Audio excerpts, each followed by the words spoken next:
those times in Konyane, Sam Konyano, Alabanjo ni Ade ne akodwo. Gwantan susu apagya ni mu den. Na minority chief whip, Frank Anodon pray no say.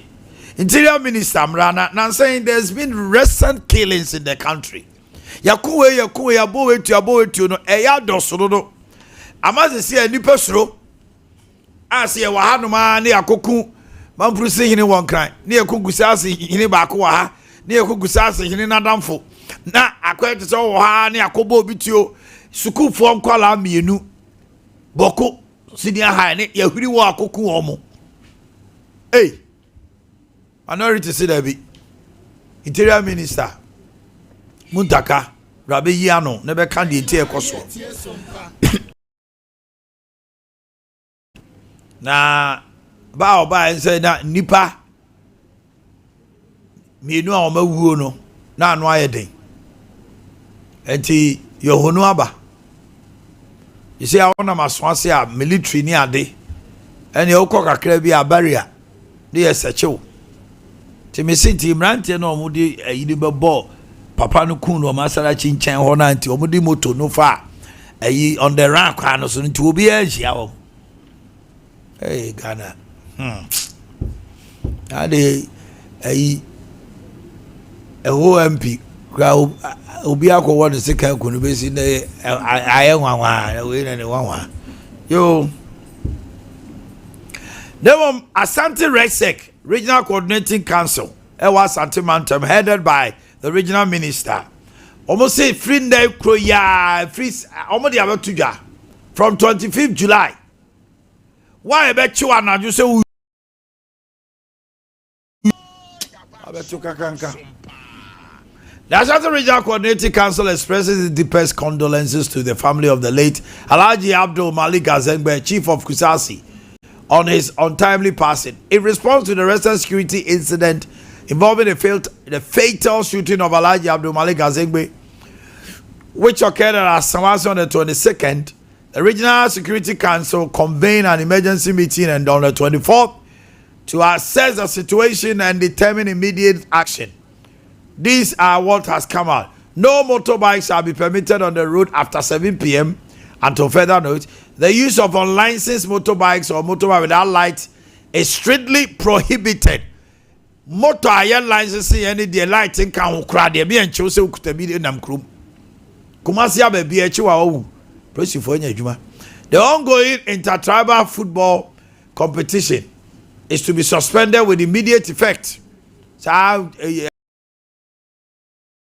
as he dagari also much in term Oman suspended no. ABH3. No motorbike rider is permitted to wear smoke. A June Muchet said it t-shirt, say smoke there's so much fugu, no the BB shame. And it has become an avenue for suspects to conceal weapons. Additionally, there will be increased security presence in hotspot areas involving both the police and military to ensure peace and protect lives and property. The rest assure the general public of the government unwavering commitment to maintaining law and order and fostering a peaceful society. All necessary measures are being implemented to ensure that the perpetrators of these heinous acts are brought to justice. We also urge the public to support the ongoing investigation. The doors of the security services remains open to receive credible information that can assist in identifying and apprehending those responsible. RESEC remains public in line with its mandate. Honorable Dr. Frank Amakwene signature and ZZZ to me and son no pedio. Hey, Minister, what was the signature? ZZZ to me and son. Wow, that's very wonderful. Nice one. Update security directive. No motorbike operations permitted. Motorbike riders, use of unregistered online. I think I've read that now. You can move on to the next one. Bawku conflict. Government issues curfew in Bawku and Narigu effective from 2 p.m. to 6 a.m. It's in the Abeto Jano Neno Felix Ofosukwachi, spokesperson to the president and minister government communication at the Abeto Jano. And they say Bawku no me nuba ubi ada. This are the I want for Benjamin Crawford say. But it is to forestall peace. I never cost on that time. Me that them never see me in school for Kolano. Nya kukudo kuku school ni akwala ante.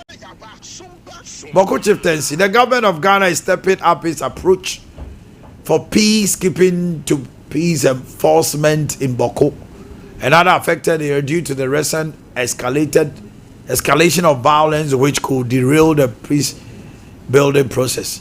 Politicians be woha. They are benefiting. On say your baby to say be a swami ha ayi ehwa ha. Emran tokwe koso no na me MP na me we ni a. Officer my president tokwa be jai. As one me can what I say. I'm not alluding say be a MP otiso and be a debi. But what I'm saying is as long as entokwa kopso baby na se entokwa ni be jina na ye be to aba na me we ni a. Officer my man tokwa na jai. Debi. Be a businessman. Bawku. Not to Koswa, my business in Koswa. I'm dealing in small arms and ammunitions. As long as I'm talking German, me Tonyama. And it's so be if you are that car or bompire. Fundaka need bompire already jam out. The Janaba just will be you. And to a bompire send the panya day. But on Casso Bingu, already jama. Already boamina my yet Fundaka to a yento. Fundaka I see them life. It's an empire about say Radi Kuobi Mame. Bawa Modi. Or say Radi Jade. Aha. See the auto to no see Jama. Who honor be and say I go pay you. There was some people are benefiting from conflicts. Emra that bondi see ye and tokwani jema because certain elites didn't want the war to end. At every war time there are people who benefit. What I say? Mami mo akwaba MC. Mejo so owan. Bibi aboko. Oh, Nyankopon adaroma. Na weekend ne yo. Eye pa. E do bad yes. Oba weekend no wani mo stress am me say. Am koya no wani manyinya. Mami ti ano pay ba. Yo owan Nyankopon enhia wo pa na wonka ho wadwuma pa wo ye ema Ghana ne Asante manyina. Ena no pay ye be chia ye tiefo nyina. Ye de enchia no ba bi efire no eye Ban Heba Hospital ye wo Kumase Atonsu agogo eho anabehu Dr. Ba enenkran so eye Spintex Road enchia no eho ene free ba anopai ye chia wo bia de ebusa ne se de ye beka che wa nyina ne se ya de etete we ha wo no anu yie wo Dr. Ba ho na de enti a ye boda ro ka che wo se bra Dr. Ba ho no eno ene ne ye be kire wo ja minisika we de yade we de mako abere enko na wo de aba Dr. Ba no hu say yade a wo pra wo kon enko no e kire se wunya ho aduro na da bia me ka kire nipa se wo yade wo pri nya ho aduro a yade no 2 days kura ma obehu say yade no afri nipadua no ko na nso wunya ho aduro a wo betimi adi mfie bebre na yade no e de hye nipadua no enti akwanya abasa wo beje Dr. Ba ye number ye didi juma yes 0244 988 004 0244 988 004 and it was 0244 08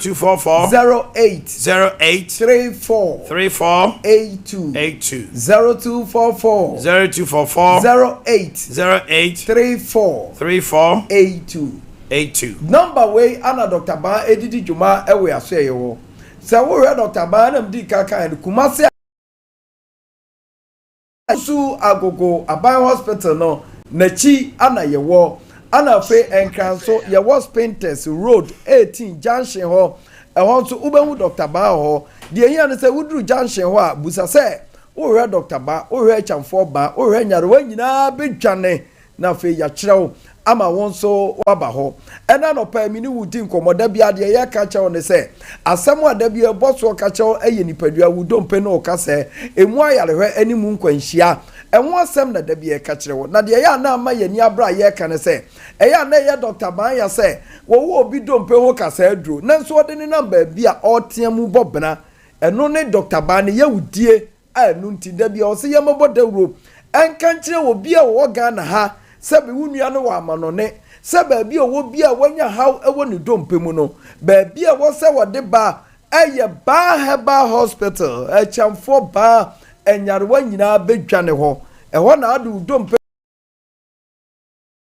hyɛne nso sɛ obi asasaboro pɛ di ne nya ɛwɔ ne dompe mu obi arthritis nti ɛnɛ na apɔ so yɛ ne ya ɔkɔ baabi enye ye ne anka ne nan yɛ si fam yi ne nan pɔ so no wobɛhu sɛ abrɛ ne abrɛ nyina ɛyɛ ne ya etutu no ɔde ne nan si fam a na aka wɔ no mensɛ ɔpagya na ɛyɛ ne ya otu ne nsa nto otwa ne kɔwɔ ntwa ne nipa dua mu nyinaa hwe no esa die nti a arthritis anasa saburo bi aba bewura nipa dua no makɔka dompe no amene obrɛ ɛno nti na ɛna no pɛ ya bɛtena sɛ we ɛyɛ da ubɔne yɛbɔ wɔ aka kyɛw sɛ baabi a wɔn ho tutuo na duro no baabi a wɔn nkasa na duro no baabi a nkasa ni mu hwe wɔ no Dr. Bawku aba anyankopɔn de adom akyɛde adom na adom akyɛde ne yɛ ahaban adom akyɛde ɛyɛ bibiduro adom akyɛde ana nyankopɔn de adom Dr. Bawku na kwan yɛ fa so ayɛ hɔ nie ɛyɛ ahaban ya tete na sɛdeɛ esi tete ahaban ne kyɛ sɛ Dr. Bawku nim ahaban no yadeɛ bi yadeɛ na ya hututuo no wodo sasabro rheumatism no ana arthritis na ama wapɔ so yɛ ɔya amene wo sɔre ensɔre woto nsento wo nante no ni nyina na no pɛi meka kyerɛw sɛ wodi wura Dr. Bawku ye wa haba ya nyankopɔn de ama Dr. Bawku ekowura nipadua no mu a sɛ yadeɛ na adi usum fie bebre sɛ yadeɛ na tena wo so akyɛ sɛ yadeɛ ne de wato fam sɛ yadeɛ ne tete wo no emine tia bi aban ni nya kowura nipadua no mu a na fesa ɔhaw ni nyina no na afiri hɔ akɔ etu obi wura Dr. Bawku bia no kwankro ni hɔ fisa wo kwankro no ebehia Dr. Bawku na ohunu sɛ nya kwankro na yɛ adupa ana wunye nyaayɛ enti na no pai yɛ ka kyerɛ wo sɛ yɛ wɔ hospital yɛ wɔ heba nanso wo hwɛ heba wo bɛba yadeɛ ɛwɔ so bɛkɔ ntɛm a na de wani akyerɛ Dr. Bawku wo de wani kyerɛ hɔ a saa no ma wo ya mebobɔ so na no pai ni nyina bɛfiri wo so ntɛm ama won so wanya afa ahodie enemi ni wudi nkomo ne ye ka kyerɛw sɛ ebia na yankwanhia bi ene ma ne ka wachi kase no ebia wodie no eye matress bi ana woda so ene ma ne ka wachi kase ebia wodie no eye ntrasie bi ana wotena ana wantena ne ye ene na ede ha wabrɛ wachi kase no hyɛne nso na hunu sɛ enipadua no sɛ yadeɛ ba wachi kase bramu no mu a eno ma obehunu sɛ wokɔ kɛtɛ so a wontimi na wachi bramu no bɛha wo saa afei kɔ akyiri kakra wobehu sɛ nipadua no wakyea obi oba na ne fa akyea obi nso ni mu akɔkɔ tini ni mu asabi enye eno na no pɛ yɛ ka kyerɛ wo sɛ obi a wɔ ha wɔ na ti kase akwasi broni se spinal cord no ɔhaw ne amane aba mu ebi nkwanhyia anade mebobɔ so ibi ana akɔfa saa ɔhaw na brɛ wachi kase na enne de nyame ase sɛ obi a na nka ɔkɔyɛ operation na ɔfrɛ Dr. Bawku na nso obeduru Dr. Bawku no yɛ dia abai toto na chi emenne operation sem nyina nkɔ so a wanya ne fa ahodi asɔre kɔ obi a no ofra brosa so ate ahwe na nyan ko be no operation ka kyerɛ ne sɛ me yɛ operation wi a wa hwɛ adwuma kora wuntimi nya bi enti bɔmɔden na fo ani kyerɛ Dr. Bawku na kɔ ne nhwɛ ampa nipadua ne bai yɛ de ne toto hɔ ani bosome obi a na chika sa bubu pem nanso esansa ye wa haban a sabi etimi to chika sa so eto ne ye ninti haban ne kototo ho menna abrante ya mi di ne hu nkomoi wa sori a wo sa akoto so aye na dwuma enti wo die no ebi ese arewe emu abiebie ebi afra tra bisunti na amu abubu agudan mu a eni da so wo se Obama obabi wunua bi afa number no na fe wode wotena ka mu na wode obedire Dr. Bawku ye ne ya che wo se dompe de si ye kanipa wo ho aduro e wa asase su mprepre ye kasa dia na ye Dr. Bawku enti wachi kasa ebremu no emu abamu mu ba bi adu aduro bia no bomoden se wode wani e be kire Dr. Bawku obi kasa ye ni kotodwe ene ni kotodwe na entwi saa jayo ya enkoma wona nkobo bibi mu ansa na wasusu se ukotodwe be ya enye no kure ye wo yade be wura ukotodwe first ne nipa duru 60 kwa afei na nimpo nanka eyemre nanso enne isan ye nuane ne nsu aye nonom ne nti enna akora wo 4 years 5 years enne obi wo 15 years a ubenwu ane se ni kotodwe eye ne ya de small boy bi ba ye ho na ne eja wanya ne kora ne nru 14 na duru 12 kora nanso emra wo ba Dr. Ba aso eye na behwe akora ni kotodwe awon no emo bibia mu nanso isan yade na ewura ni kotodwe mu nti na ma ne kotodwe na wono enso mra ye de akwala yi duru Dr. Ba ho no Dr. Ba duru ahunu se wa ya akwala aduro ne sa akwala ne yade eme na kora na nka ne kotodwe ye ne ya ekọ enti wo ma mi bi kotodwe ye ne ya ni gregro na rere ni cartridge na rere amen na ni kotodwe no okoye yesi emu abie ekwan ya bedam mesrew di obefele sa wo kwan no ama asisi ama wo kotodwe no ha no akono eye chane nsunya gidie na de ye kan wugitumba eni obeba bedi awusie te se yanom krofo abebra ba enne ubo Dr. Ba dia no mo de hallelujah ena edi animu fi se omo ba no na ni da so ni wo nanso emra omo antie nkrofo omo atie omo ho ade omo yade te se omo kotodwe ebeduru Dr. Ba enne ne na ya na achia ni kotodwe ana yedede ni kotodwe ana honhono ni kotodwe ana aka abrosa so enne obehwe kwabrane wo ba Dr. Ba wa puma ekuta no aso de kwate amango sabi nanso na ye de wode nante akọ yade enti ama ne puma kra no kyese wokoforo ka no kra ye charge ne foforo we nyina na tuo betwa eye Dr. Ba so eye ho enti mi tuufo aka kire wo se ani da so ho se wo yade enko ade wo de ba chamfo ba anyare wa nyina bedwane a he ade ne friend se mi kotodwe ye me ya ade ne friend se mi kotodwe anwo ye de haba to so na ba wuram akopam sa yade ni nyina ama kotodwe anya na fa anwodie ene obi na mu abu da bia me ka say ade enti wa Dr. Ba hono die di nkan yenum dompetwa yen ye fa dompa ne aseti ne ye de bon ne de sie ani de toso mienu ye wa haban ene ye de toso etoa ne ntem de toso miensa ye toa wo kasa edem bie ne ho eda no obi ba ye ho a ne nsam abu am ya toa ma mi ba ya toa odipa cross wato an ma mi ntimi mfa ne nsa nkwana no na wo toa ye de wo toa say yes Stephen na wo toa ze betimi aba ama ne de akona no eno na ma me ne ba ye no ye de ahaban atoto so a enne otimi move ne nsa no e de bana no okai obo ne nsam se wo say afa no ma ba de wo toa dompe ho eno ti ne ye hye obi ankura ye to nipa fo se wo dompe ana wo kasa emu bu a baby a wasa ode ba ne yedie obetimi ato wo kasa no ama mfumso ene ha obi anyadai ema ho enti na anopai o maame o papa unua ba wo fase wakote ahwe ni dompe mu abu e wo Ghana ha fabla Dr. Ba ne ehwe no ye de kasa ni nyina bawie me se wo fidie so ne yewo enu ntije number no na yade bi edu nye tete wo asasi so adane koda na wosu ni aredoho ewo abrabo mu no se wo fa Dr. Ba number na wunya gidie fra no paya na atu anamo ba ho a yade so fele Dr. Ba so obetena so number no ye 0244 988 004 0244 988 004 and it was 0244 0834 Wadama Dr. Ba Okumasi atonso agwa hospital nechi enkran so ye was Spinters 18 junction anopai obag na wafa net auto na wafro no baby e was odu ani kire eye ba MC Nyamisha ya cha Dr. Ba me yene Tabita for me chekobana mami fa we ntwam we be hia MPP for MPP former president na and say 29th of July and now yeah 28 me boy so now 28 enti achina wow person ultimi ko 2 franc ama MPP di ye bie kokofa form 28 August bosome pepe now the form ko Omarch just said vetting no 15th to 22nd September. Na vetting committee edu omo reporter koma National Council. 29th submission of their petition. say ebia wo bibi tia obi a September 30th to 3rd NEC and National Council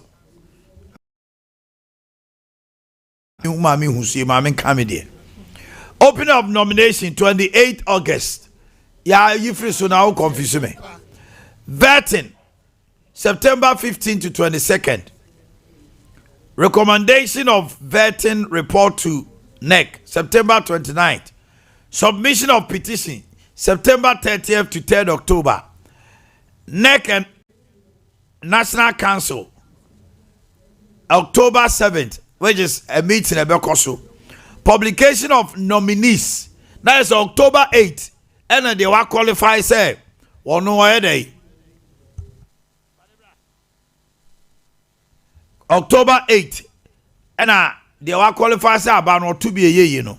You didn't publication, you didn't dimba to say, Nipa bien san nine numi. Afena October 10th. Oma koye balloting. Dr. Bawku that third. Kennedy upon the first. Wait that third. Wait that Bawku that first. Kennedy that third. Kennedy that first. And no wako tuaba balloting. No ma yini nyina egum. Afi no mo the notice of poll. As I said you be at no ballot paper no kakraka na da ho. Ma me ni chama dan kwa twe kobo. Chama bu tegu mane. Morning. Now pom to say. Ya me adom no mpa bo timi we. Ya do ba dey ase. Making kind near maybe a elections no. Na dey ma hu no enu anu no mo anam de ba e the social media e hu o. Ba do ya de ba. Okay. Now Bacho me busa dey ba ku bi wom. Recommendations of vetting report to National Council no. And no omo reporter National Council betima ka say bia recommendation ntie bia we qualify National Council ba be kan na Say wo committee a obo yes ade ne any of vetting committee enti so ko vetting wa ade na forms na be fill no vetting ne be busa wo obu busa na say obu bi so obo ntro mo say no ma refer to your friend say council. Okay, then to say council is the highest decision body. Second highest decision body. There's a council Kasabia based on ABC won't qualify no. No. Okay. Now Mercy DB Sabia to send a moko to about do maybe anamako electoral college near this time you be who be sir. What the cousin that I mean what you program and to be a job me chair with you. You want your chair when now seven Chama Bute Kafra. I pay your call question so what's it do maybe I say nipa be nso asem wotwe na di om di abenti ye ko electoral college no mni ade matwam adada ye ko you know you twam ye ko your friend say conference no matwam ndede emaso bi e dey see ano monsa so ema ceiling bia se bia makapo no bia nipa 5 6 obi atimi ba dabi wa wo ye wo in good standing bia no the ultimate ba young for ye strike bia this bia a waste of time and money. Okay ntina nipa 10 kra mo no mo nyina qualify mo do mo go ballot notice of poll no so yeah ni to our be winning now for. Okay omo yam just see omo wo abato amokoto no 31st hoping say bia kra nsina man ko run off on the 14th no as chairman CCI e dey asem na aka kire omo ebi mu fi say tem na be ka kire omo nasa me obi aga jeze ne yam sesero e di wona oba ga jeze obo yam sesero a chairman say me am tie me dey me tie me ti bi chen and the MPP ni bia or what doubts about it? What are you telling? They na be ka kire no. Oh, bibia nyu, mo bia kana come to bibia be free and fair. Ubia kwatai ubia chi no ubia kwa bibia mu ubia to ubia kana kuma ntiyam no onyine yam so oba bigina na obey campaign we that's all. Chama makoye nhyehyɛ bebree abato we pote album ben na mode to abato we ye de enam sɛ ɔmo a yeto abayi wo mo police station ne constituency ni ade ni nyina no ɔmo ta mo ntwa wunti no police station for all this year ɔmo na besa to constituency for executive for ɔmo na beto ne yɛde aka ho ne sɛ all the executives are no ɔmo wɔ constituency no obi a wafa party no anaso wabɛyɛ party pani wɔ constituency obi abeto bi obi a wabɛyɛ MP ɛwɔ hɔ a sisi a wɔnyɛ MP bi obi abeto bi obi a ɔyɛ minister na bi a na ɔnyɛ MP na ɔyɛ de yɛ fa so yɛ minister wo good standing obeto bi MMDCs a ɔmo nso wɔ hɔ no a wo good standing obeto bi ɛbɛ sɛ wobɛkɔ region so the same thing obi a wɔyɛ regional officer pɛn biara obeto bi wokɔ national so obi a wɔyɛ national officer pɛn biara so obeto bi nsanya aba mu ano ne ɛbɛ bɛka ho ano no. Okay, but obi a wɔyɛ former police station de ɔnka ho patro there bi a statutory constituency. Okay. I police station. Mbe makoho. But I graduate bibia process bibia graduate. Okay. Yes, sir. That is this time around omo beto no be 300 400 bit ma be ka ho. Ebebo kra. Ebebo. And because obi o a also we o a year bia 4 years bia obo system nkofo. In the opposite stand against 17 in Africa. Now, Pacho, no, started from which year? From 1992. From 92. We are already a. Hey, I know what also. And every year, so we want to one day to be. Now, are you able to collect that data? From Saturday, we are from October. No, okay. There will be a that. It will be from 2000 to date there, but from 2000 downwards, no, there be so few, you know. Okay. All right. Chama mutemu adwuma yes. Okay. Chama mute na mute se ne twetwen komo no. Wa cheche ne ba nim se obia why constituency executive da from 1992 e de be pim date. Aba no mkoto no so wote asenko a obetu bi. Obi a why MP from 96 former DC from 2000 omapani kufo bae ebe pim date former for ni nyina regional former for constituency former for obi a betu bi former ministers ombetu bi former MPs omonye ne saa na fe siketua ni semhunu na moye no te omukwa akoto constituency elections na akoyi MPs na omma former polling station ni wanwanfo ni nyina ansa nkogum go me metra ho man ko GTV na nka cho me nkoto ma wo MP abodam aba practice say osre fashion yanko ai mama me wo ko ofo de onkasa ho mudi nsemhuru amose sofo na mo ma sofo akoma no atom ensi na me bo a wo akwaji TV minu nyina de hweti kopo ya ma flash screen e wi asage 5000 and you know me to one man na wasa akwaji chibom akwaji ndomi minya bi ni ma no wese abeka say pasa kotoma me MP wo bodam kwa akoto ade enu bi de CMP before ma bebre apathy si o aba for few this ara musa fa semuru ni mra bi o ene ahu am benya half osre kana for di brabre no come di nipa o police station for the bebre ka ho delegates bebre ka ho na ama for nto aba no ebi kwa engrasi kwa de no mo sa agege boys ne girls ka ho we don't want to say bibi aboko but you from Tabita Yeah, Grace was this awful.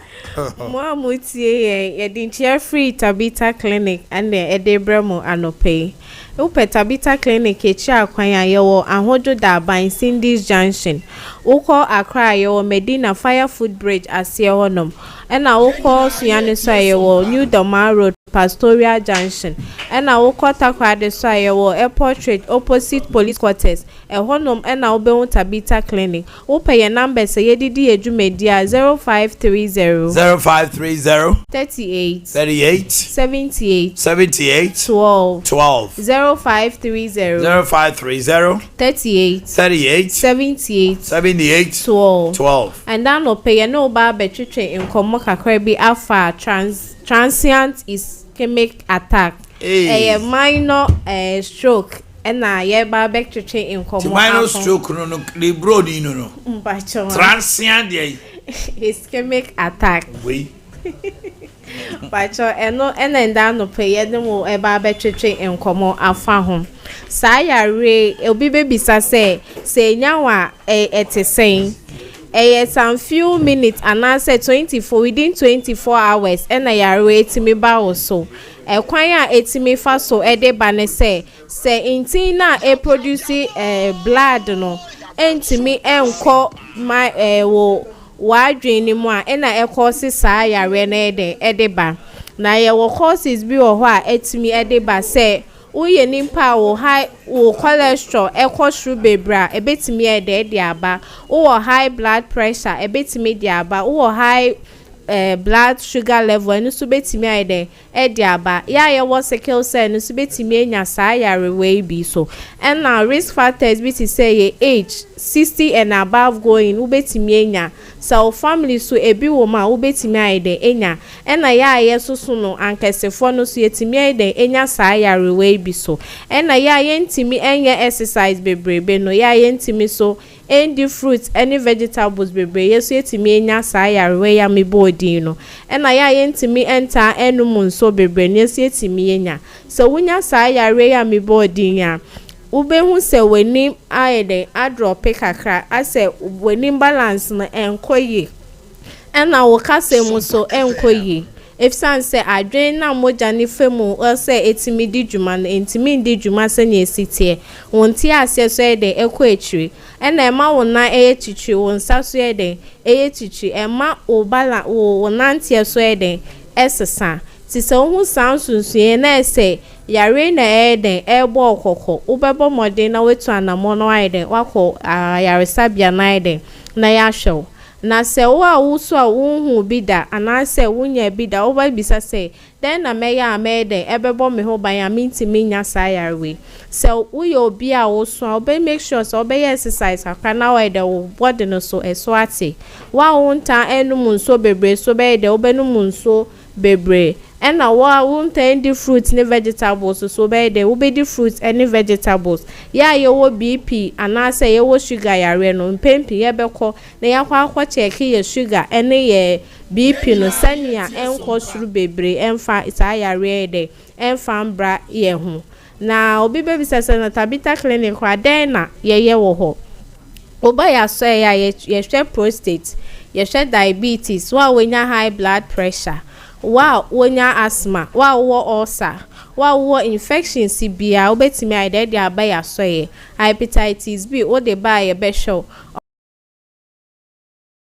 ye be de ye be show ye twa scan ye labs bebre ede ewo ya soye ye massage so ede ewo ya soye enda no pe wa wuti yare a mebebo osi ebi wo oso no bebo modern ide etu anamo na wa ba ya soye upe ye chira kwan ye wo ahojo da ban Cindy's Junction ewo Kumasi ukota krade ye wo Airport Road opposite Police Quarters uko Accra so ye wo Medina Fire Food Bridge asie wo ena uko Sunyane so ye wo New Doma Road Pastoral Junction eho ena obenwo Tabita Clinic ewo ho upe ye number say yedidi ejumedia 0530 38 78 12 0530 38 78 12 upe Tabita ye chira akwan ye wo ahojo da ban Cindy's Junction ewo Kumasi uko Accra ye wo Medina Fire Food Bridge asie wo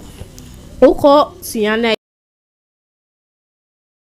Oko Takra there your portrait opposite police quarters a ho and now be Tabita clinic ya so ye dwumedia ye di wo ho ye hwe prostate ye hwe diabetes hypertension ulcer asthma wo infection bia chlamydia indemu yare bia wo de ba Tabita clinic dey ye be show and now wo pese wunya ba wo so ba ye be show and wo pese wo twa scan na wo ba ya so ya ye be de be ya mo ye massage eso ye de e wo ya so ye wo pe ye twa kwan ye wo ahodo da ban Cindy Junction wo ko akwa ye Medina Fire Food Bridge ase wo ko suya ne sa ye wo New Doma Road Pastoral Junction and now wo ko takra de so ye wo airport opposite police quarters a honum and now be home Tabita clinic open number say didi edumedia 0530 38 78 12 053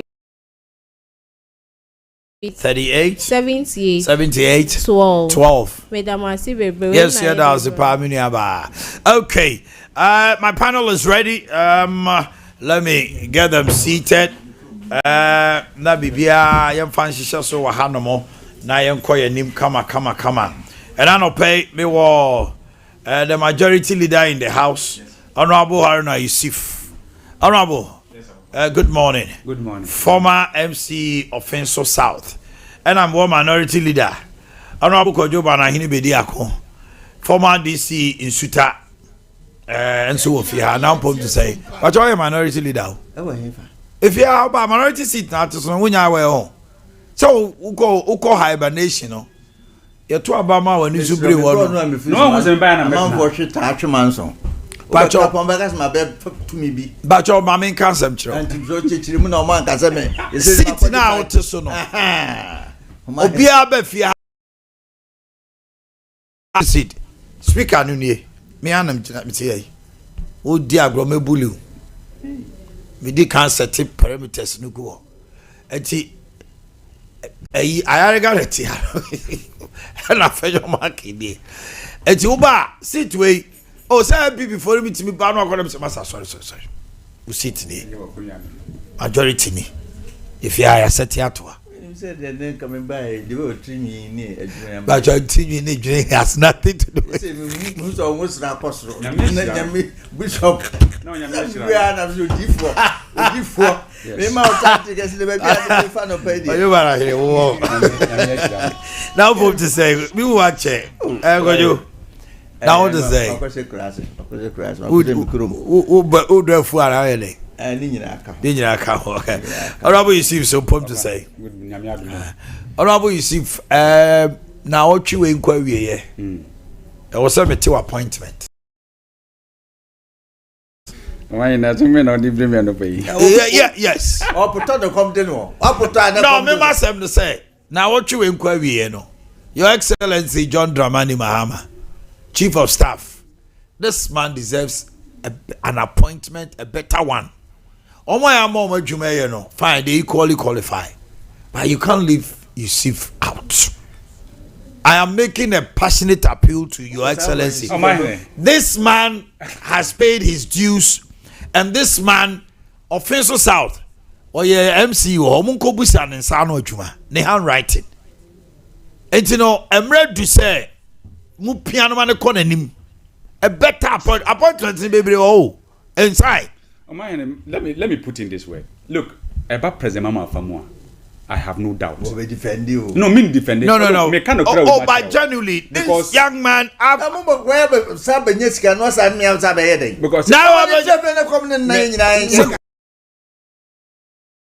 look, I will not blame anybody for now, because me minimum the for no year. Oh, okay. Yes, okay. I know what they are doing. So okay. For me, President but for me, there, I really want to see you being appointed to an institution because we are there. And you're level-headed. What is your party? You know, what is your party? No, my common in the Kakrana, and in Anka form as it.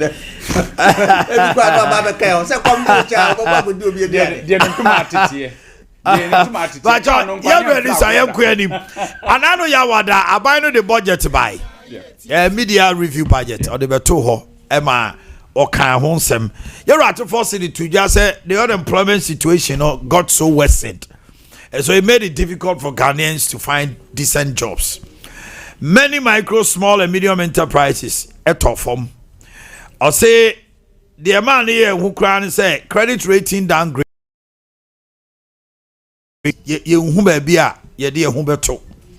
Now, when you know, 3 major credit ratings, no, Ghana junk. I am a program, no. Or say a few inquiry, it is possible, say, they might jump the Rubicon. 350 last tranche number. Now, I'll say public debt, it was unsustainable. I say, what can say over 140 something billion and are buying a chair. Now, the government is spending, but spending on the right places. If you say, Aban spending no idea a care that than utiaka. No, they don't classify that as spending. But I say one more contractor for Sika new roads. To say 13.4 billion cha. So they kwakoye the big push. And no sano who are Aban just a common fund. About 2.4 billion with here. Your friend say, assembly member Sika Eko, capitation co, virtually everything I was buying it here, and in a buying no bottle home or den pa. Or say na MPP are buying there, most say or mine. Honorable Yusuf, Mami Shasem, you have always said, by 2028.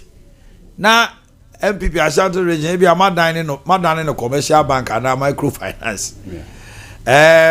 You're out to 14 bekan the amount or cano. Now, people are saying, say, you're spending all right, but inflation from 23 to 13.7.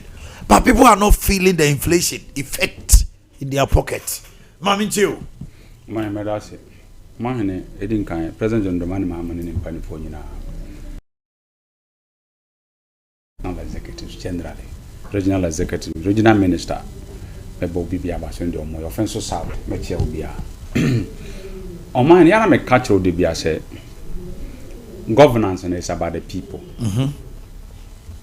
And the Bia me caution, Mammy Mobo so. Yeah. How much I say you're out to force him for boss intra. Or sit now for a year paint bucket. Yep. Jena. January 120, she said 95. I'll say POP cement 915. She said 90. But I did about one cement name one. But cement in Ancaster is down. Because cement equal 120 something. Every 90 equal 130.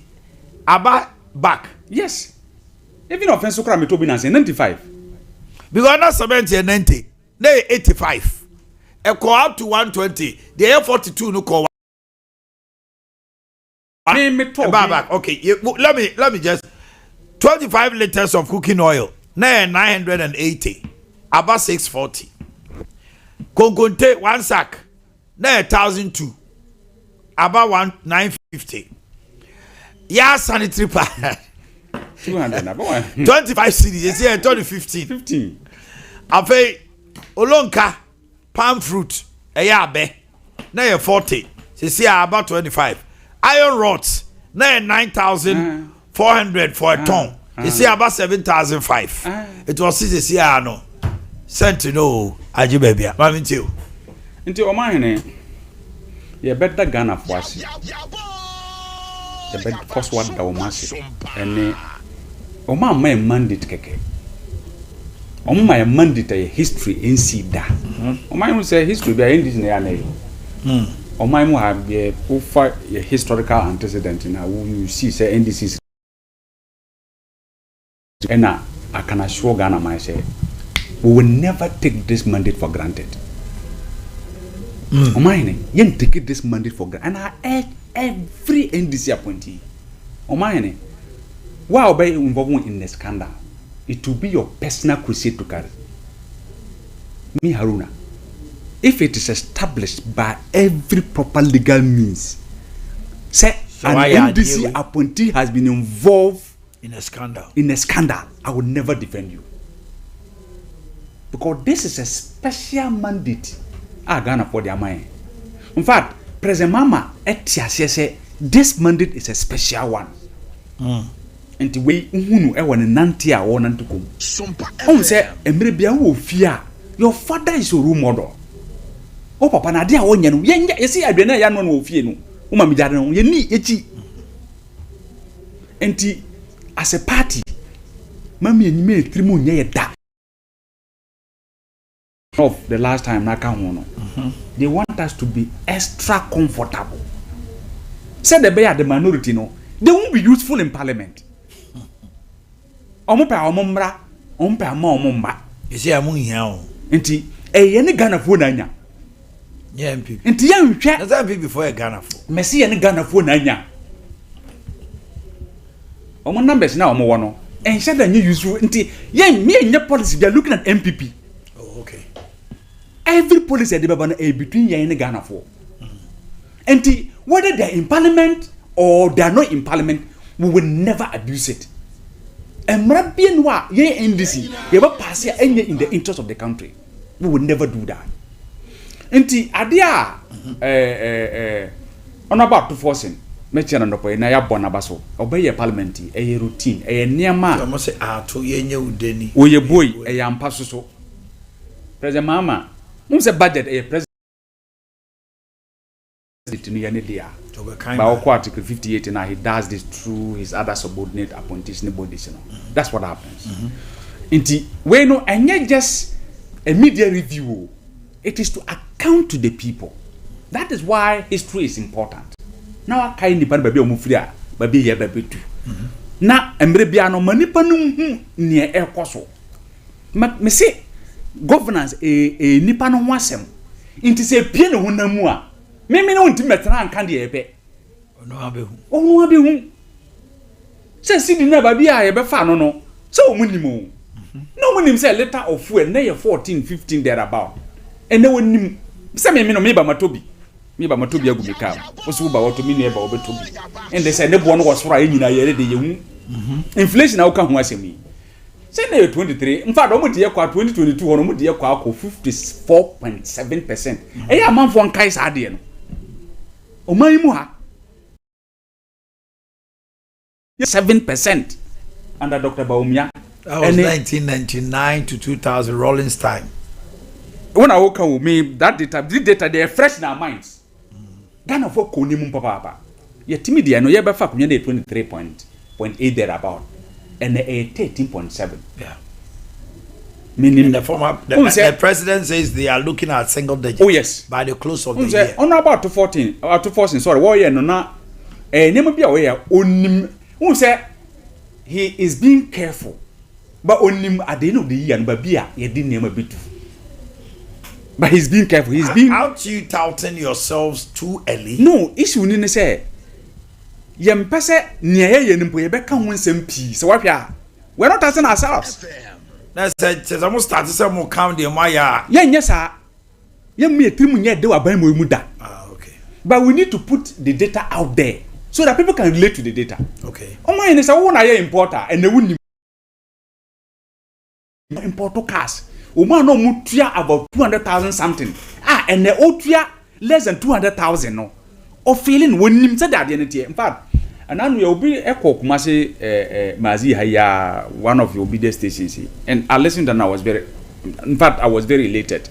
Me pedi nipa no aka said this is what is happening to us. Until now can hear price of goods are all kind bebre abafom.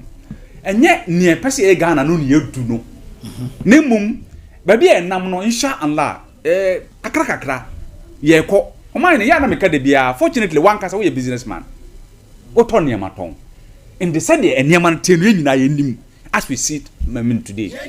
About issue to do with our national debt now, they will say per measure to Yatisu by 150 billion, Ghana cedis. Due to the reduction in the dollar. Dollar na dear. See what? Say, Nema Papa, so my affected And this is yana samre na ya debt no e was soro bebrebe no and about around 43 or so percent GDP. Your debt to GDP. Yes. Which was around 65 thereabout. Percent. And about 43%. Which means there is enough room for you to borrow. For you to operate. But you say you are not borrowing. No. Be careful. And next you ya kwabia man so kwara se ye pebi de atwa ye ka ye gidi ehia. Ye nyem mro so even emra ye wo oversubscription no. What has accounted for that? Because aban ba you know. You listen to pundits almost say abani sheda nye Ade Bia and you know what has accounted for debt to GDP coming down, dollar coming down, CD gaining strength. Yes. Is it gold board? There are a lot of measures. Is it there are a lot. What the NDPP is telling you say fix nomne mudimu ekato ho say 2025 be ba na mu didi ho. How much is say? Yeah, they measure on Monday. Say the outlook will be good. Omanhene see and as a mu didi ho na mo man say we have to consign the NPP to history. For now, Omasama can be a matter bim. Really? Oh yes. You don't mind ma 8 years. Mighty minority. Wuti. You don't mind ma 8 years. Don't me any we hu ya omuja no hokoye no. Aso oba no ye de ama se ware no. Wa ware no. What wa ye de ne komo before se ma me fa. Wone na wo a. Wo se wo kono onyim. Na wo ga se ko ba no onyim an ko ja hokoye. I do. What person oba no nyi se na na open nka to ne yemu a. Omanhene ye nose. Enko nose bi no ha wo ye. Enti ko office oba no wonne te nka wo fa yafunu se de na ope yafunu na ko ja hokoye. Ho nya wo honko. Senior finance minister can no. They are prudent measures. Okay, you good way nya no okuro manu a. Omanhene emira du se nyina ka no kore kire ho se. We are not benefiting from our natural resources. Natural resources no might be as ade ebo no man ne amanu tumpon no natural resources no. Hwe say within the first quarter alone, utimi nya about $5 billion through your gold your good now proceeds no about $5 billion aba. Un say ya ha no dollar na ya cost ru nyina no the availability of the currency and ya na this animal nyina aba. And they say ekoba say enema nya dollars no nipa pe na omunya it fuels a lot of things na there. Yeah. And I can sometimes message I do to from no for example, say the president directive of the buy say if you neko nobody should price anything in dollars. I want him to insist on that. Yeah. We should prosecute people for doing that because it's against our law. It's against yamara ye wokroma bia. O man no what to crime be krobe na cost what ayi de obia. Ni e kan say we call bureau no akosisa. Into personal transactions are go through the processes. In fact, not traders no ankasa you do one dance here. Yes, go through the proper procedures. Let the transfer be done for you. Can you business na bra? My money transfers in be. Money na mo ye bi. So except say o business na wo ye no. It is not very clear. When say grow man na man for your name bebrebe o. Into case one go to the right channel don konya dollars on timi nko. Because some of them cannot even provide documentations. And no bois can who be any my dollar no could do baby do no. Once a president comfort time do baby na see yanchi alaji for. Those things came even a cover the time because I was of marvel but Bonte be can didn't say why should we allow people to be trading other foreign currency against our there were a lot currency? of soups how much chibi. But even today they still have that people still do that which we need to look at because meaning is might be obi ma okwa obi so obi tim kwanche ba bia was minus sika oton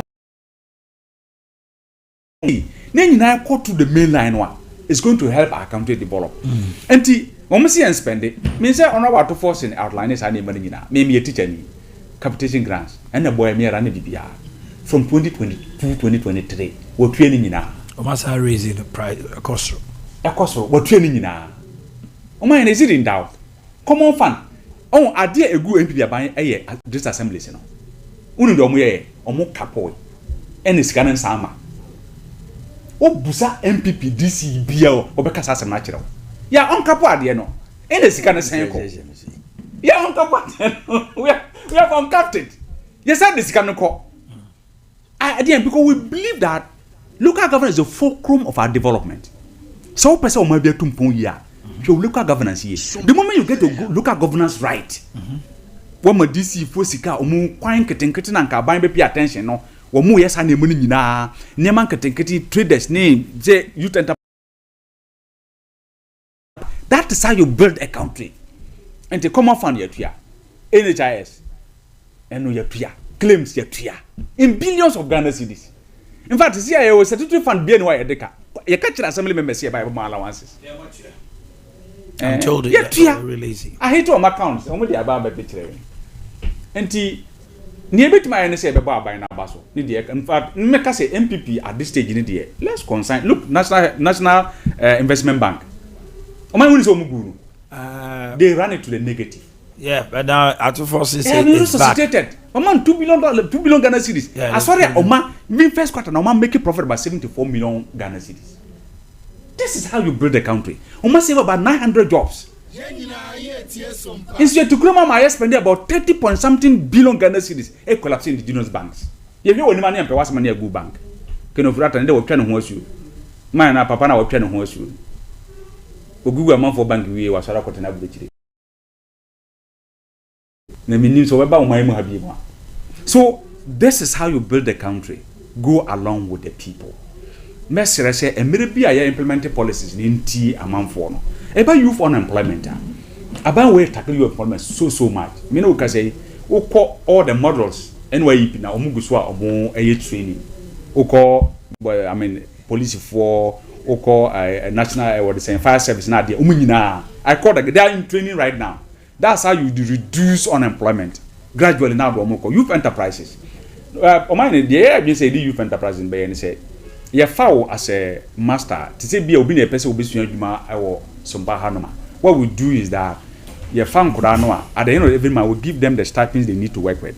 You are watching or Madi and say, be big a cry. This is what we did, and we put a lot of youth to business. I know Mujuma.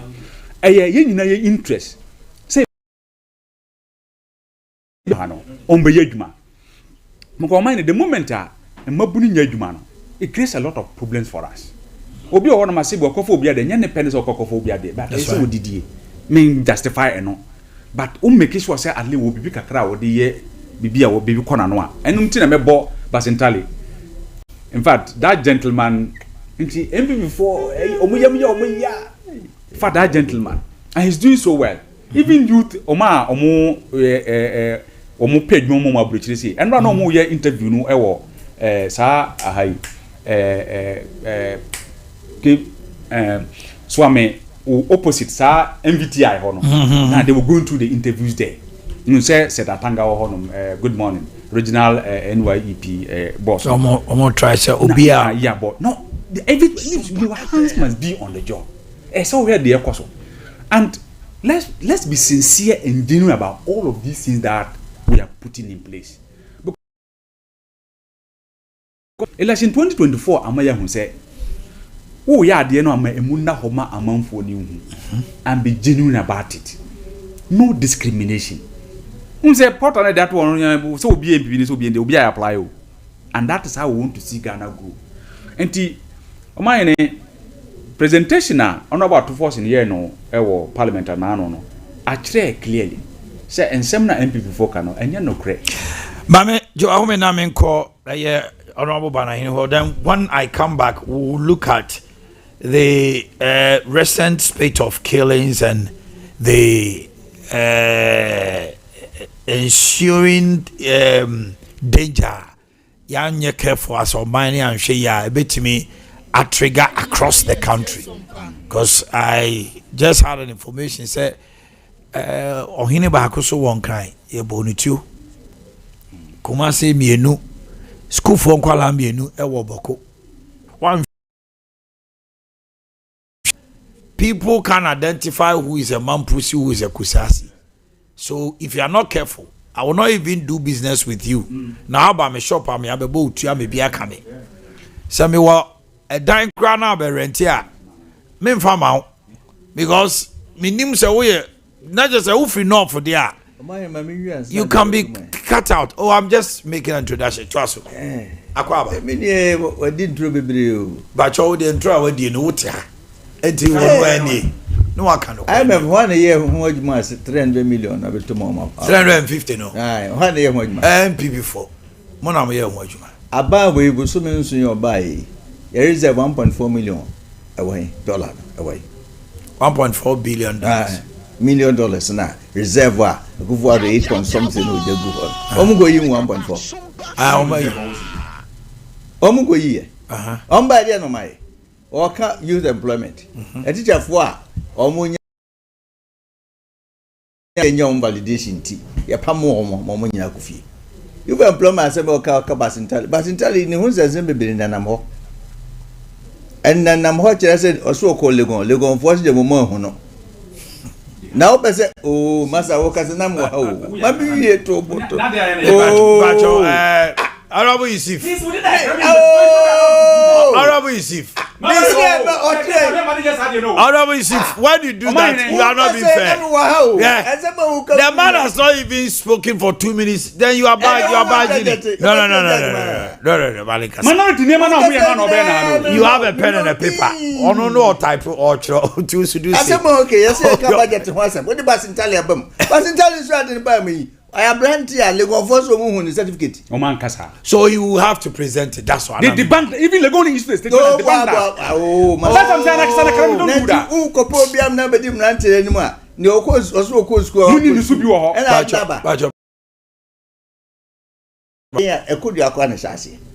Youth employment again. Kodia and a chassis. Did you hear, you know?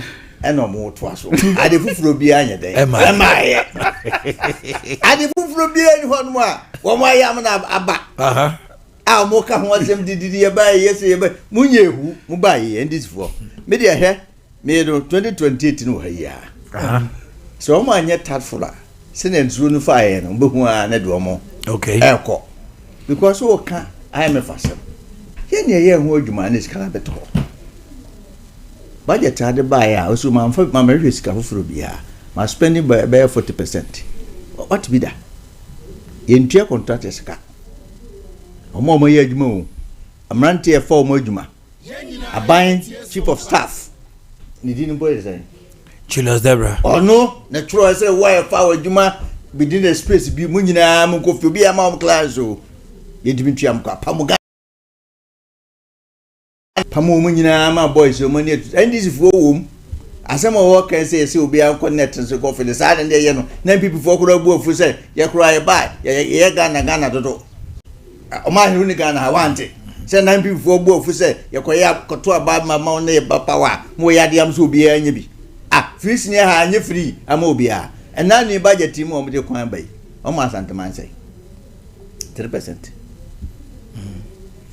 3%. What is the six constituencies now? Say, we 10 kilometers now. We have percentage of the Ashanti region. 3%. 3% of the Ashanti region. Of Rose. Ashanti region. But Ben, yeah. Yanko Tuaba, Temple Fontro, National Cathedral, and the Adisica. I'm the president of the Soviet car. And you could be no betting the affair. It is in Yanko Podi. A buy a report, but also my dear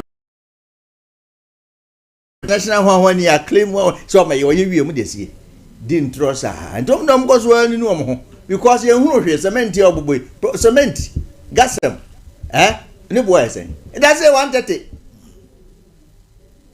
go no na ye nto anyoma na ne boa ba from ne satem je na nye season satem je na mu ye season body sabi manzo amfa body amam ebedi November December body ebu oba ba cat body so ate nti when dey on to you see body e ma afa na ha ne nti wa mo so to the share no ba ka say we dey yesai Ghana for yesai yeni wani o manyina o ma bibi fufuro dollar say aba from dollar aba from me nkra ma me yo mo feed bo on nsesan abrochire grama na wo yo ma me ye ka ho ejuma me to ka aduane ma wo yantie so Donald Trump akodi yes be the crypto by next year you say Russia for no mun dealing dollar biom Brazil for you say more home sika Arab for e the oil ne trade South Africa for omu nyina ntama dollar ho the China for class omu dealing dollar biom and the normal thing demand and supply there when the demand is low dollar baffle the price will go down ne can kwa you say finance ministry ni Bank of Ghana na akabo mo no ma rate nti bako bank was o ko $1 ni bi no esi bi ni what one abochi every a friends baby assistance kai alaba mo ka okudi no mo no ba be sisan e dey amount monsieur Dabontin said the internet is so say ya fixi we are not allowing the market forces to determine the prices nti ko bank was a businessman ko wonya bi na me ye dey friends press conference they come as businessmen of Ghana almost of far who be so Sunday ade no ni sika ko Europe akọ pe ni sika na ye ma odi land so asa yi se wa akọfa kwa foforo bi so me se omu nunu omu ho ni ekoso akodi mfi menu a ye meka se mampani ombese se din ketia na se Jesus dobra na se omu be president ni bi edi no ombese ombedi so pese omu didi a ye omu ka no mfa nye dwuma yi se Ghana fo ye hunu ye to na musu mu yi lebi efiri ho na mu didi lebi abesha ho odin se ni fanuma na gbenkuma wia ni fanuma na gbenkuma wia amuka se asai koso a na defend me se me bomba so be mu adwuma because if you na do a after that one no then na be ya me shewa obetua me petrol na ni post mas o gaza 30 minutes o na be se a o man nkasa o gaza 30 minutes do ka de no man na me hwe 30 minutes 2 hours so why wasa kwa interjetement anu ko am just 5 pattern tra man to Ghana for trim udin tra to Ghana for trim yesa ban mu wini yo kofo di ebufuo yesi enkoto the Ghana for be 30% no man koto no koto abana kan dis yen wini yesi be punish yen before mudin tro gunkrofo say mo buy ni mam ka so mbaye muntimi nye ba hokora abtt ho ahwani plus now Sam George mi gira bonte kesa na wo twabie na ho akombia tie se ne so ena ne ekwa se mo nkosa mu dwane Omanhene meboa omo nwane yen kosa keke ndc aban okuja to wa nwane wansai omo abstaining na what ne just woja no asema wo kase ye ba be sai ye ma ye mani nananam enye sa ne mani wo ye ba be sai omampani asofo na omu di gire na chin ko anka nto se yentete ye mayi di to omu ya omu ngo ye sa ade na that time na no ye kam enyi mom kase on be ye nyina omu prekwan de aba be di tumi na dire omu ko pe girl no first ne ye nkwara na se ye ko ye no lie to ma ye wie na betima so seniga na ejina ne wo yeso oso mo dadai ejima fo ke tweku adu 25% so kana man fo so mo mpene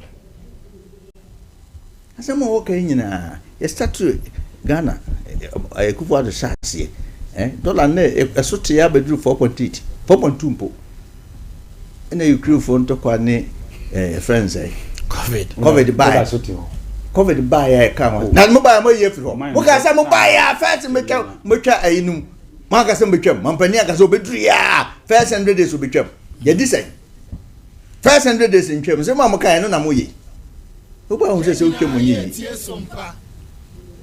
Ghana eka amamienu a omo manage COVID power wiase ye me mama mampani da akwa be ka say economy ni ebetimi amanage no ne nipa de owu a ye de ne ba enye nti de amemmenfe haircut ne ho ahwani nyina ye mo ba na mo nye tax bia so sika na sine se manage se ebetimi no ana mo de bi atua amkoso a mo tua ne kakra ko nti me de me atofo se mi hu ni wa ye obu se at least nyama no bi kakra bi wo hono ba nya de fufuro bia ade MPP fo ahisa to ho se babe reserve an ye de to 1.4 million o ba ya mo ba redeem and am de bi akoto Bank of Ghana am si David e si de bet se ne a rate no e ye sei And so the market forces are not working. But of course, that's the way they want to work. They be business people also better say na no de na no bo so so na kwa wonya bi. Na ni bo from na kwa wonya bi. Upia bonten anso na if you kwa wo business na wa na wo send usika at certain times no your money in the bank. The companies you work with, they want to work with institutions. Now the dollar no kwa kopɛ dollar ni bia unya. Ayi sɛ wokɔ black market saa no mka. Many nua ya adwene sɛ we need to get to a point here. Yɛn ya ho ɔde nyina as a country no. Egyina dollar no so. If sɛ Ghana sika, odi ko de vo akora a obi ara to adwene. Yɛdi no ha ya.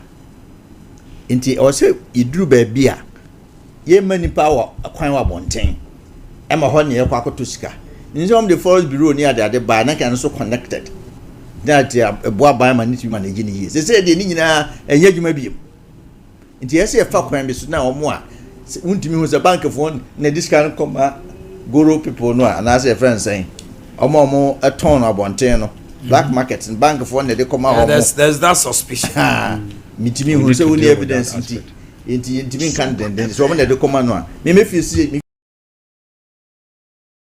Ghana no betimi aye adwuma yi a ne area o se ye hwe as a country and say ye etimi call randomly ne hwehwe banks no mu sika na e wo mo ho no what is it ne dey money proper auditing when we are able to do that one e betimi aboai and na no work say ye say reserve na then work debt to GDP so e no kan wa say here auditor general they 139 say million or billion Ghana cedis 139 billion cedi tree e carry debt mo we are of who are any 154 difference when you they know what can happen auditor general your debt Ghana's debt or the 139 billion nan they are what ho because them feel so be can asam no ko resign.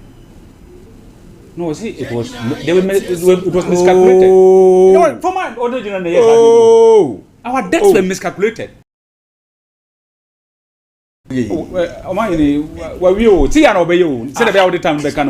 Now what we say walk asa. Omanhene the time. Mobile was 154. Now you see a time no so say but your man kasa why. Mo kwa se first surface was one when be bombs what the rating aba. Akwa no so Europe the other. Most why American for the other. I know the old out of feature. Me from beginning I'm a one feature Moody was giving you B plus, B minus, outlook good. You were making noise. Now the same feature says that it is junk. You are saying what? As will be a marriage market university. I'm a researchers. You bet him the researchers why. So they can skew it. Yes. To favor who? Oh. Yeah, man for who could hear what you so me Banahene. Yes, sir. 2017, 2018, 2019, the outlook was so good. You had B plus. B plus. You are touting yourself the best economy, the best growing economy, the best. Now he says. Now you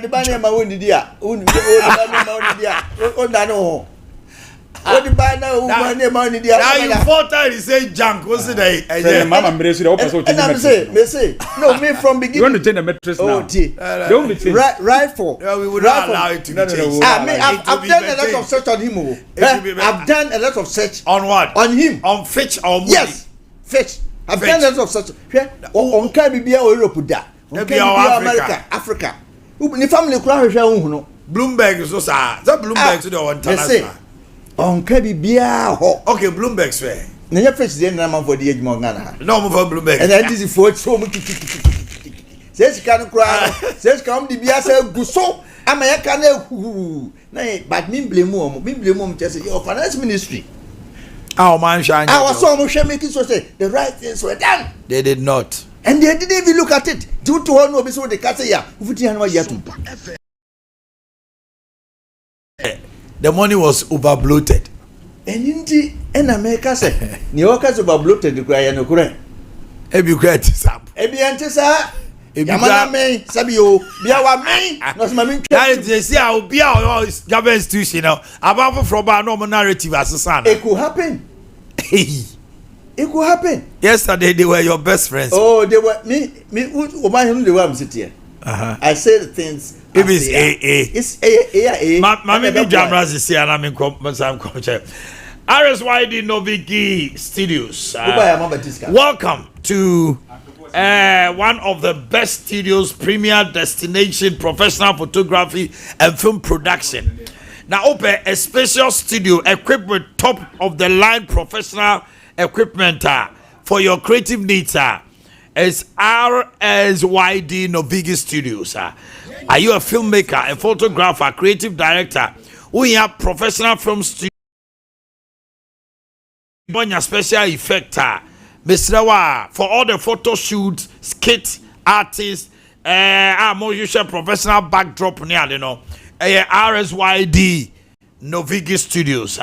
We are in Accra, Malam Abase, off First Kokro Street. Come and experience creative environment. Our media dancers say, Obecho just skit, we hear good backdrop. Obese we are podcasting. Professional photography, filmmaking, RSYD Noviki Studios. Give us a call on 0574 715 778, 057 471 5778, or 030 397 4822. Becomes reality when you have a vision. We bring your vision into reality. Na bibia koso eti bukune where your visions become reality. As toothpaste and toothbrush, you treat a singer. I'm a new man, the hot man, you hear total care toothpaste, whitening toothpaste, and amazingly herbal toothpaste. Open brushes, Papa, Kiddie, brushes, Princess, Mona, Duke, and Duchess. Nina, Codex Healthcare Limited, you code free plus and code free glucometer. Be check with diabetes, no. I'm who sugar level and operi and you remember. Oko Adia, Osons, Jabs, NNA, Saxa, Obenya beat, Mr. For any honomo, na Equajo dear, open the doso poor friend 0540 647 867. Ash foam, feel it, know it. Beds and mattresses, pillows, bed linings, mattress toppers, mattress protected duvets, curtains, towels, ash foam. Friend 055 657 9214. Ash foam, feel it, know it. More, Kumasi Mall, main office, Melody Showrooms, Kasi Nina, Yeho, OCP Ghana Limited, Equiafo Adamfo, Yede fertilizer pa, ultimedia, Atoko, a mo, a bro, a yonum near there, OCP 15 and OCP 10 Bra, na yenton MPK fertilizer, Papa Mau. Na umfudie no enore kama na bibia ankoso papa no de OCP 0555 909 437. Dawood Herbal Clinic, yeah, the 360 capsules aba and yeah, the Dawood ointment aba 360 capsules no now the Dawood ointment chichia awututuo sasa bro tia o ya me koma ni nyina be free ho free 0244 886437 0244-886437. Kanjin and Najak drinking water num super. Esukroja bujunsia obia ja tuma ohuru ye nipadiem ye liver ye kidney bibia. Ewo hydrogen rich mineral like calcium. Unya wo test and all the test here was 8.5 alkaline. Kanjin and Najak drinking water. Ya kanjina was 4.5 acidic. Acid ashema we did obo numusio kra we na obo ye chocho. Brema UGC Tafuni Road, Abawa Road to Junction over here. Friend 0241 4491 0241 4491 of a Express Group. You don't come on any more question there. Wakwaya Juma scholarship or the question there. The memo overseas admission. Yebebow. Of a visa no so yebebow. Take it now to Oko holidays. Open so your exams. Yeah, IELTS, SAT, GRG, MAT, GMAT, and a TOEFL. Yebebow. I'm out to see Chrawa DNA as I register Mwakucha. But what now say Canada, USA, UK, Australia, New Zealand, Germany, there. The place is Express Group. Your number no 0249 000 Kumasi Asafo Labor Roundabout and Kankaneshi First Light. 3A cold capsules. 3A cold capsules. Ebe 2. Je cocoa na abetra wo so no ase kra. Ebe shi cocoa no. Waste pains away. Constipation no so to atwa. Open do so poa 0546 107 107. Herbal shop, chemical shop bia kubusa 3A cold capsules. 21st clinic. 21st clinic. 21st clinic. Waist pains. About your the birthdays are here. Under buttock through to the foot. Otwasi atwetwe wache wa bre. Oduma bi kwa your stroke na ya yewo. Yade bia hudu nyina so over 21st clinic be hwe. Demom we are sciatica experts still. Lab and scan services yebeyo, massage and machine treatment awodro, ebibidro kind, 15 branches and counting. Give us a call 0249 311 311 0249 311 311 0540 3. Hey, lawyer Nana J Bafo. Oh, a branch we share. I call here is very much. Nana J Bafo wa Subi Unipa your friend say yeah, but asma me can get up. Wadam for owo ayi eye obri lawyer obri osemi nyina fidie so ema happy birthday eye lawyer obri yebo akofi obri yebo owo subin oso ma happy birthday Mensia South mrashebejani abrante ne besi yira na panem na akọ mrashebeje fia se ne wasi ama ne hom ne so onkasangui assembly okra eba leadership timi yise na no se koka ka first time ade ka back bench ade then so eba mremu ni ade osori general parliament kasa ananu se on speaker na sem na tum tinana je ba fo wa ena no pay benchia de sie nyina omoso men ka cho so ma otrinkwa. Happy birthday to you. It is also coming from the Sompa morning show crew. We say happy birthday. Mr. Yabri Fajimai, Sapphire Gardens, Yaw. Sompa form or Trinkwa, or none for 4 minutes out of Wina. Kennedy 2028 for also some more Trinkwa. O Jinamu den. Yabri Fajimai. Connected. You see a friend connected. CEO of Sapphire Gardens. And there I would die. Beautiful boy money, sweet of Accra. Money sweet. You didn't know. And you Piscao. From Systematic Press, Sompa FM. Afe Abraham, aka Under Vibes of Kintampo. Also birthday from Small God of Kintampo, Apesika. Afe Monica Pia, Nanama, student on University of Health and Allied Sciences. DJ Bronzy. DJ Bronzy of Still Waters Radio in Hini. Also there wa that very more draw and some more drink cafe gifty Emisa CEO Guide and Save Adolescent Foundation and there wa that Priscilla Ejakoma Jomo Santasi and there wa that yakosia someone so chicks or the body akosia someone Japan some pa more drink bia she Amasafo Atechi KNUST SHS3. Today is your birthday from your mom Linda Pia, Keche Obi and siblings. And then sweet wife Lance Corporal Ellen Ampoma Boateng, Ghana Prison Service. Sweet wife. Okay. And share local prison. Ukunu Mr. Emmanuel Agri. Honorable Mami Brown Che. Obia was 6 minutes. At your time. Sompa FM.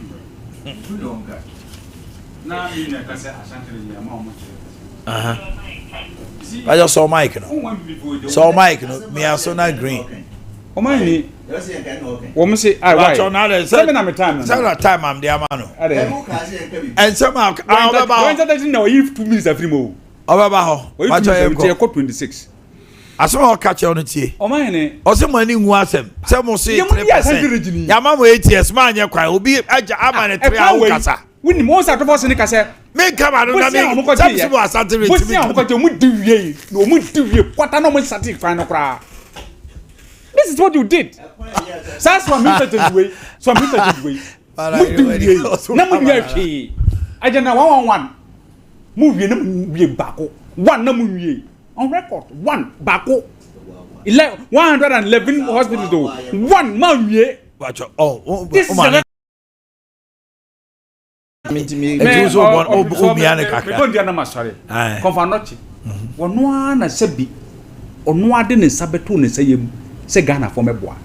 budget we say we're going to rehabilitate Confanochi. The entire Confanochi now. Aban bi to so man ya ho hwe no. NDC ye be rehabilitate no.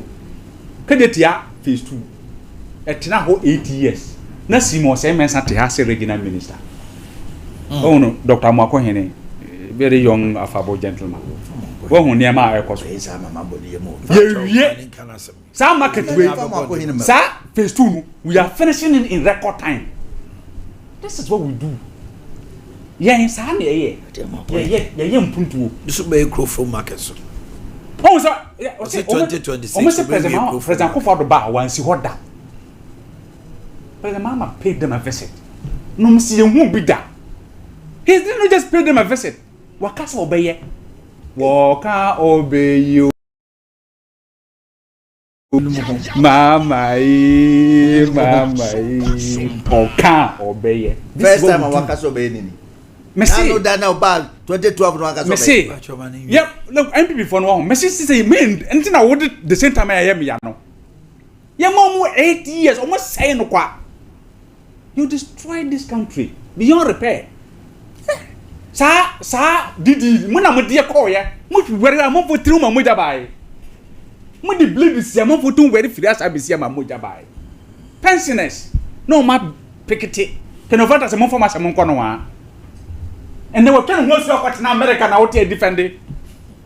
Was say yen ho wunim Abanwe finance minister, Bank of Ghana governor, every other person on matter no, they are synchronizing information.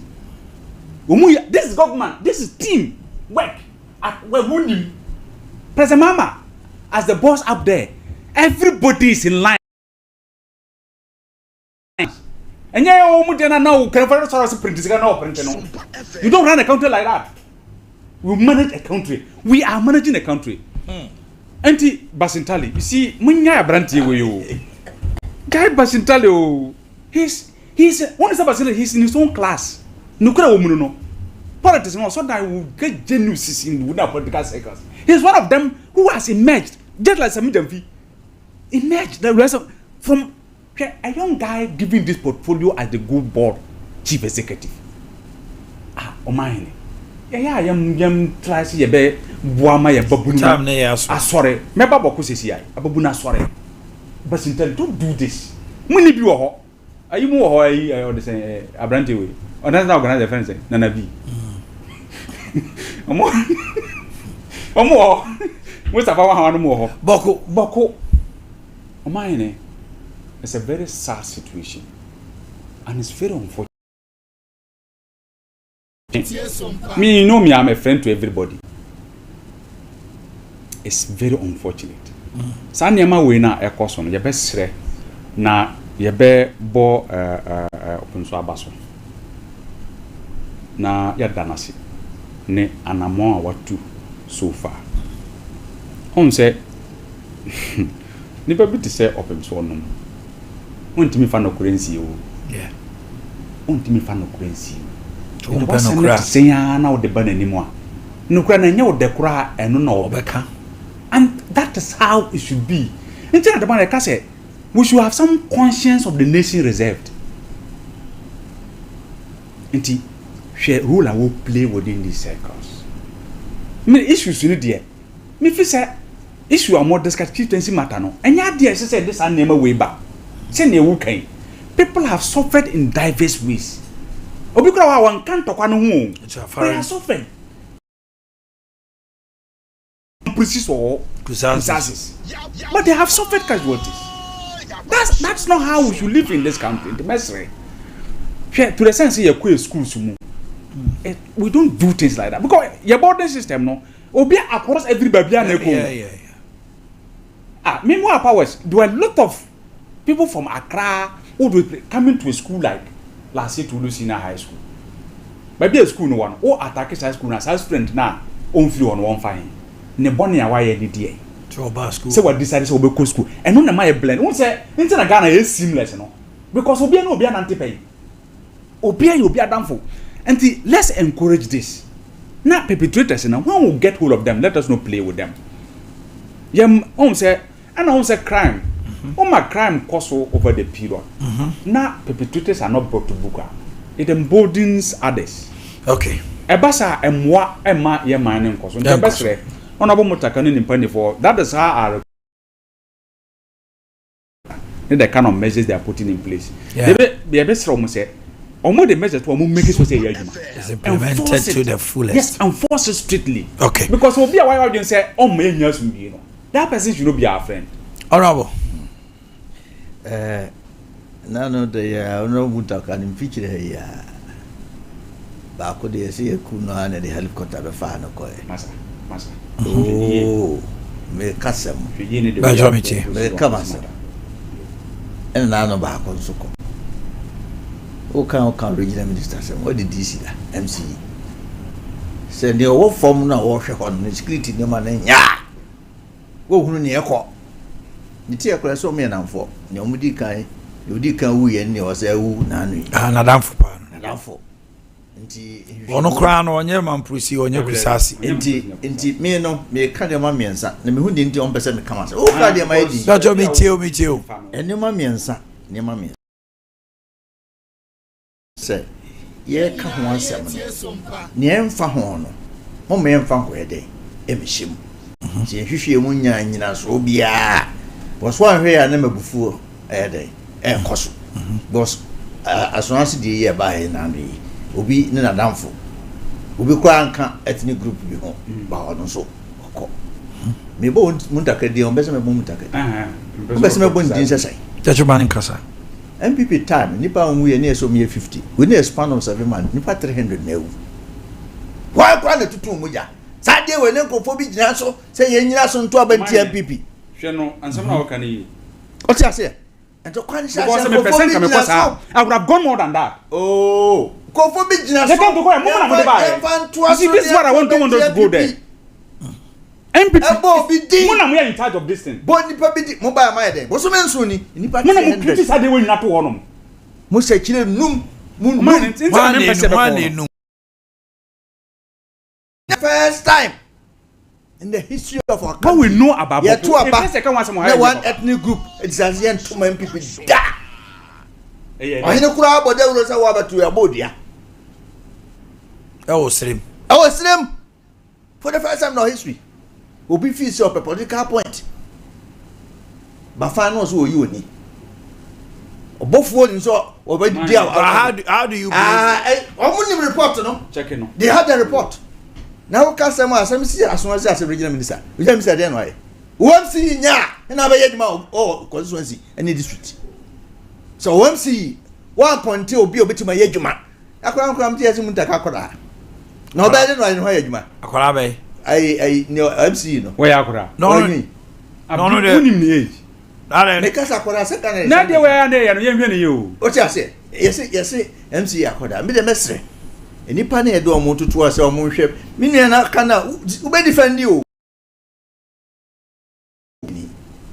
These are things Obaka ebedru hana ne na botia na prawa. Obaka say joma ma be.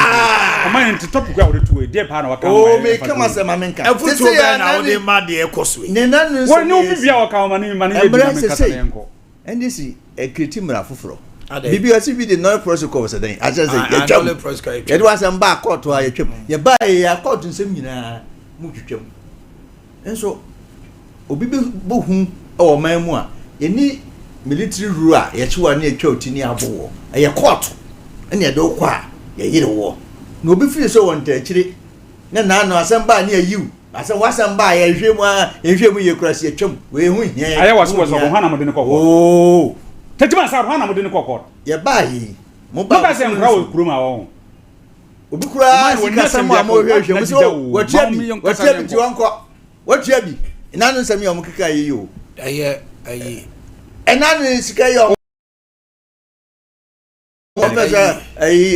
doctor before no program yes so ntia 40 or tia 60 40 na kan fakodi na ko akoyi for damage people gani mran ba no no the bed up in so asem say asem ba bi eda honey boy bi wo krom ha ko tia brochire keka obi a kanse mu na cha me kra kanse mu fa no anya Kevin Taylor mo de ba ya yes no de be ya pamo yes ko that's one of the Supreme Court na can tell you if you have anything deal with Supreme Court ni ba say ya do mba no but can Japan say eh when him say no we enter the case when him say authority na Supreme Court jina so jai abrantie no prophet and say when you bring Canada Japan's issue the Attorney General entered the case and even argued against Canada Japan. That is the authority at Supreme Court jina so editor Kevin Taylor. Authority say obi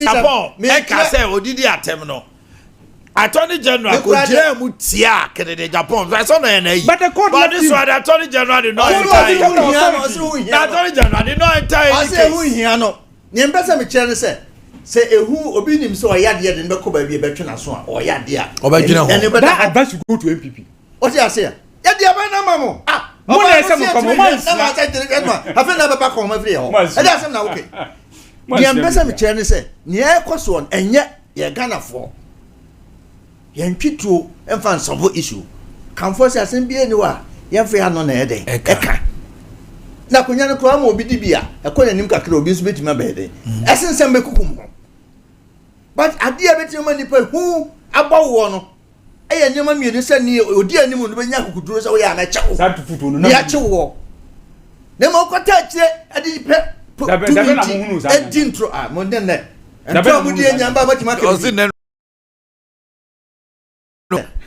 it doesn't seem like and then you honum near phobi or near chobi na ye kum nipa say na ntokwa ni nti say asamase 7 esi wo krom ani na ntokwa ni nti say obi anya obi ahwe mo ba ye bo so me nsun yi a mo mampani dada wadi vice president di president dawo wonu kwa den ka woni ma dia dada no so ba hey per the records nipa 300 in every mu woni span of 7 months ko tia say nti e be sire court nsam no a omo ya ne jao we ya say non prosecute sa na mo kan ye jao obi ensem no ye jao yenya sa je no ya to buy my time is up yen conclude no me time aso no le prosecute Omanhene me charge me say no le prosecute is a legal maxim that is available to the Attorney General no when him say on fan na hansi form when him feature there ya the timetable about 31st January kwanda wa yemfa ngure wa we about wow na Omanhene koto yi do Omanhene wa hwe abato mo koto ya papa ben pa na okay for ahana be Ghana nyina bro MPP adwene so maka to last time say Ghana nyina bro MPP adwene so say the next 32 years muntimi ma why the guy say MPP NDC candidate I was for me you see how the why that emba to aswa mamo